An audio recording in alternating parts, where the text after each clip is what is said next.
आज हम पढ़ेंगे आहार और उसका वर्गीकरण, जिसके अंतर्गत आहार का अर्थ, परिभाषा, आहार के प्राचीन और आधुनिक प्रकार से वर्गीकरण को पढ़ेंगे। आहार हमारे जीवन का आधार है। यह हमें विभिन्न प्रकार से प्राप्त होने वाले स्रोतों से प्राप्त होता है, जैसे कि पेड़ पौधे या वनस्पतियों से और पशुओं से। जो वनस्पतियों से आहार हमें प्राप्त होता है उसे हम शाकाहार कहते हैं, और जो पशुओं से दूध आदि प्राप्त होता है वह भी शाकाहार के अंतर्गत आता है। परंतु जो पशुओं को मार के, काट के या उनसे ज़बरदस्ती छीन लिया जाता है उसे मांसाहार की श्रेणी में रखते हैं।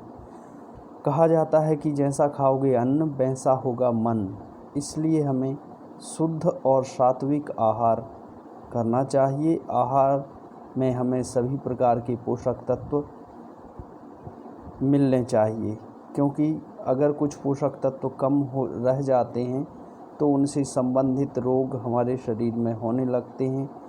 आहार ही शरीर के समुचित विकास तथा सुख व स्वास्थ्य का कारण है। आहार ठोस अथवा तरल दोनों प्रकार का हो सकता है, जो जीवित रहने, स्वास्थ्य को बनाए रखने, सामाजिक और पारिवारिक संबंधों की एकता के लिए संवेगात्मक तृप्ति, सुरक्षा, प्रेम आदि का कारण होता है। व्यक्ति की शारीरिक, मानसिक, संवेगात्मक और सामाजिक क्षमता के संतुलन के लिए आहार बहुत ही जरूरी है। आहार की परिभाषा की हम चर्चा करें तो कहा गया है, आहार्यते इति आहारः अन्नपानादि सर्व। जो भी हम ग्रहण करें किसी भी इंद्रिय के माध्यम से, क्योंकि कहा जाता है कि हम इंद्रियों से भी ग्रहण करते हैं तो उससे भी हमारा मन प्रभावित होता है, इसलिए उसे भी आहार की इस परिभाषा में जोड़ा गया है। परंतु इसी तरह की दूसरी परिभाषा में कहा गया है, आहार्यते जिह्वागलाद्धः क्रियते इति आहारा। जो हम जिह्वा और गले के माध्यम से लेते हैं, जिसका पाचन होता है, वह आहार है। उपनिषदों में कहा गया है, आहार शुद्धौ सत्व शुद्धि, सत्व शुद्धौ ध्रुवा स्मृति। आहार शुद्ध होने से अंतःकरण शुद्ध होता है, और अंतःकरण के शुद्ध होने से बुद्धि में भी शुद्धता आती है। अन्न वह प्राणिनाम प्राणः, भगवान दत्तात्रेय ने कहा है। विधि पूर्वक अन्नपान को प्राणधारियों का प्राण कहा गया है। एक अन्य परिभाषा जो तैत्तिरीय उपनिषद में है, अन्नम ब्रह्मम इति व्यजानात् अन्नाद्येव खल्वमानि भूतानि जायन्ते अन्नेव जातानि जीवन्ति अन्नम प्रियन्त भी संविशन्तीति। अन्न से ही सभी प्राणी जन्म लेते हैं, अन्न से ही सभी जीते हैं, और अंत में अन्न में ही समा जाते हैं। सुश्रुत संहिता में कहा गया है, आहारः प्रीणनः सद्यो बलकृत देह कारकः आयुस्तेजः समुत्साहात् स्मृत्योजोग्नि विवर्धनः। आहार शरीर को पुष्ट करने वाला, बल कारक, देह को धारण करने वाला, आयु, तेज, उत्साह, स्मृति, ओज और अग्नि को बढ़ाने वाला होता है। इसी तरह चरक ने कहा है, आहार द्रव्य पंचभौतिक है। पृथ्वी तल पर सूर्य के ताप तथा जलवायु की सहायता से प्रकृति के उत्पन्न किए हुए शरीर उपयोगी द्रव्य ही आहार हैं। अब आहार के वर्गीकरणों की बात करें तो सबसे पहले श्रीमद् भगवद गीता में कहा गया है, युक्ताहार विहारस्य युक्त चेष्टस्य कर्मसु युक्त स्वप्नावबोधस्य योगो भवति दुःखः। अर्थात दुखों का नाश करने वाला योग तो यथा योग्य आहार विहार करने वाले का, कर्मों में यथा योग्य चेष्टा करने वाले का और यथा योग्य सोने जागने वाले का ही सिद्ध होता है। युक्त आहार की यहाँ बात की गई है, अर्थात परिमित सीमित मात्रा में जितना कि लेना चाहिए, ना कम ना ज़्यादा, उसे युक्त कहा गया है। गीता जी के 17वें अध्याय में 3 प्रकार के आहार को समझाते हुए कहा गया है, आहारस्य त्वपि सर्वस्य त्रिविधो भवति प्रियः। सभी प्राणियों को अपनी अपनी प्रकृति के अनुसार 3 प्रकार के आहार प्रिय होते हैं, जिन्हें सात्विक, राजसिक और तामसिक आहार कहा जाता है। सात्विक आहार की परिभाषा देते हुए कहा गया है, आयुः सत्व बल आरोग्य सुख प्रीति विवर्धनः रस्यः स्निग्धा स्थिरा हृदयः आहारः सात्विक प्रियः। आयु, सत्व, बल, आरोग्य, सुख और प्रीति को बढ़ाने वाला, रसयुक्त, स्निग्ध, स्थिर करने वाला, जो हृदय के लिए प्रिय हो, ऐसा आहार सात्विक है। राजसिक आहार को समझाते हुए कहा गया है, कटु अम्ल उष्ण तीक्ष्ण रुक्ष विदाहिनः। अर्थात कड़वा, खट्टा, खारा, बहुत ज़्यादा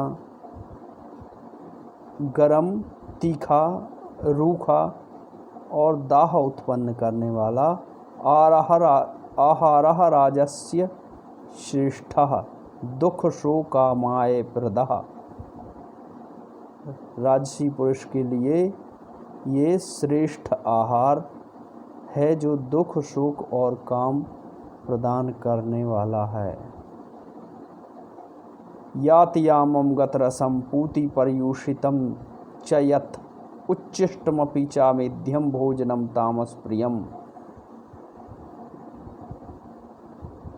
एक पहर से ज़्यादा कर रखा हुआ हो, जिसके रस सूख गए हों,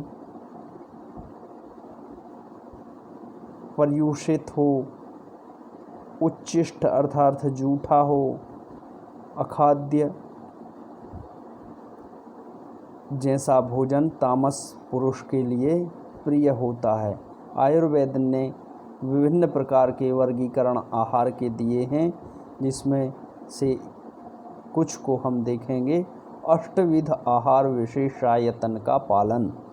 आहार की प्रकृति, लघु गुरु आदि का विचार करके जो आहार लिया जाता है वह प्रकृति के अनुसार आहार है। करण, उसके पाक आदि संस्कार, किस संस्कार से उसको पकाया गया है, उससे उसके क्या फल होंगे, इसका विचार करके जो भोजन लिया जाता है वह करण का विचार है। संयोग, किसमें क्या मिला के क्या बन गया है, इस संयोग को ध्यान में रखकर उसके पाचन के पश्चात होने वाले परिणाम को विचार करके जो आहार लिया जाता है वह संयोग का विचार है। राशि अर्थात मात्रा, कितना भोजन लेना चाहिए, इसका विचार करके देश, कौन से स्थान पर हम भोजन कर रहे हैं, काल अर्थात कौन से समय पर, सुबह शाम दोपहर कब भोजन कर रहे हैं, इसका विचार करके जो लिया जाता है। उपभोग संस्था, जिस संस्था से वो भोजन आपको प्राप्त हुआ है उसके नियम क्या हैं, उसके अनुसार भोजन करना चाहिए। और उपभोक्ता जो भोजन कर रहा है उसकी शारीरिक स्थिति क्या है, उसके अनुसार जो आहार करता है वह उपभोग संस्था का विचार है। ये अष्टविध आहार विशेषायतन था। अब 12 आसन विचार भी आयुर्वेद में वर्णित किए गए हैं। आहार के लिए शीत, उष्ण, स्निग्ध, रुक्ष, द्रव, शुष्क, एककालिका, द्विकालिका, औषधि युक्त, मात्राहीन, प्रशमन कारक और वृत्ति प्रयोजक इन 12 आसनों का अर्थात भोजन के परिणाम स्वरूप होने वाले फल का विचार करके जो भोजन लिया जाता है वह 12 आसन विचार का है। इसके साथ ही आयुर्वेद में पथ्य अपथ्य को विशेष महत्व दिया गया है, लेकिन पथ्य आहार और अपथ्य आहार व्यक्ति की प्रकृति, अवस्था, देश, काल, ऋतु आदि पर निर्भर करता है, जिसका विचार करके पथ्य अपथ्य उसे लेना चाहिए। पथ्य की परिभाषा की बात करें तो जो व्यक्ति के लिए दोष, धातु, मल, अग्नि को सम रखे, आत्मा इंद्रियों को प्रसन्न करे, ऐसा जो आहार वह हितकर आहार पथ्य आहार है। और जो अहितकर आहार दोष, धातु, अग्नि, मल को प्रकोपित करे, आत्मा, इंद्रिय, मन को दुखी करे, वह अपथ्य आहार है। फिर आयुर्वेद कहता है षड्रस आहार में होने चाहिए और किस दोष की स्थिति क्या है उसके अनुसार इन रसों का प्रयोग करना चाहिए। मधुर, स्वीट, मीठा, श्योर, आंवला जो रस है, लवण, साल्टी, खारा जो रस है, कटु, पिग्नेंट, कड़वा जो रस है, तिक्त, बिटर, तीखा जो मिर्ची के स्वाद वाला है, और कषाय, स्ट्रिंजेंट जो है। ऐसे रसों का उपयोग, इन 60 रसों का उपयोग आहार में दोष और प्रकृति के अनुसार करना चाहिए। योग के अनुसार आहार का वर्गीकरण देखा जाए तो योग सबसे पहले मिताहार बताता है कि हर एक योग अभ्यासी के लिए मिताहार लेना चाहिए, जिसकी परिभाषा देते हुए स्वामी स्वात्माराम जी ने कहा है सुस्निग्ध मधुर आहारस्य चतुर्थांश विवर्जितः भुज्यते शिव संप्रीत्य ही मिताहारः स उच्यते।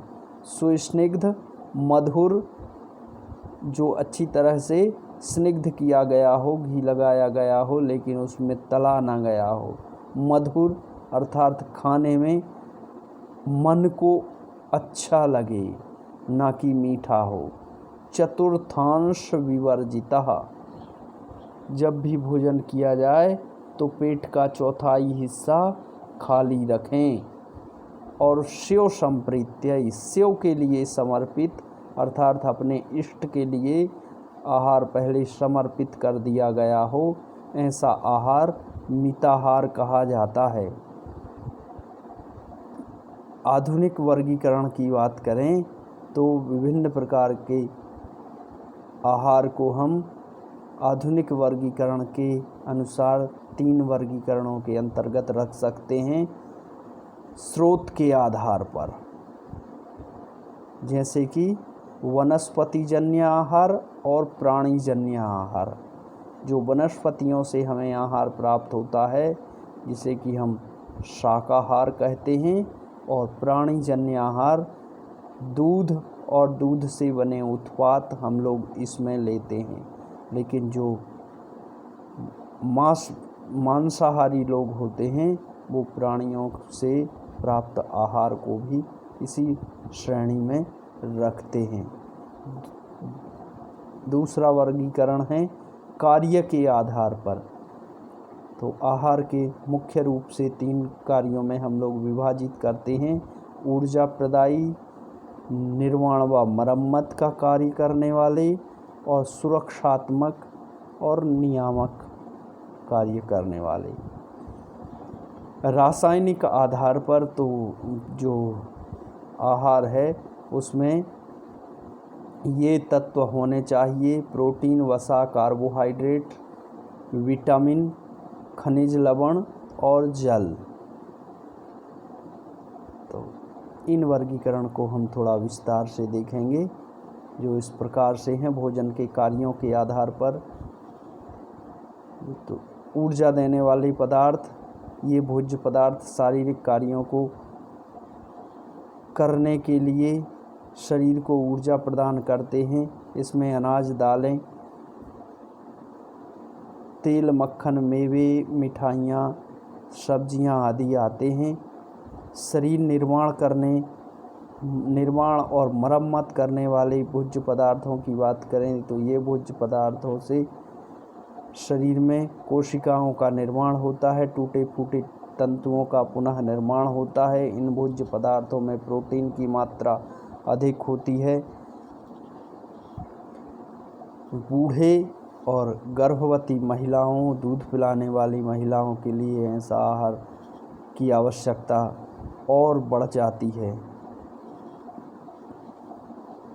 इसमें दूध और प्रोटीन युक्त खाद्य पदार्थ मुख्य होते हैं। तीसरे हैं सुरक्षात्मक एवं नियामक भोज्य पदार्थ। इस वर्ग में आने वाले भोज्य पदार्थ दूध, दूध से बने पदार्थ, जल, साबुत अनाज, खमीर, सोयाबीन, पीली सब्जियां, हरी सब्जियां आदि होती हैं। इसी में हम लोग फलों को भी काउंट करते हैं। प्राप्ति के साधन के आधार पर तो जब भोजन जो हमें प्राप्त होता है वह वनस्पति जगत से प्राप्त खाद्य पदार्थ हैं। ये सभी खाद्य पदार्थ हमें वनस्पतियों से प्राप्त होते हैं, जैसे कि अनाज, दालें, सब्जियां, तेल, शर्करा, सूखे मेवे आदि। पशु जगत से प्राप्त खाद्य पदार्थों को हम लोग दो हिस्सों में बांटते हैं, मांसाहारी और शाकाहारी। मांसाहारी जो उन्हें मार के या कुछ कष्ट दे के छीना जाता है, परंतु दूध जैसे खाद्य पदार्थ वो हम लोग शाकाहारी में जोड़ते हैं। आज का हमारा व्याख्यान यहीं समाप्त होता है। नमस्कार।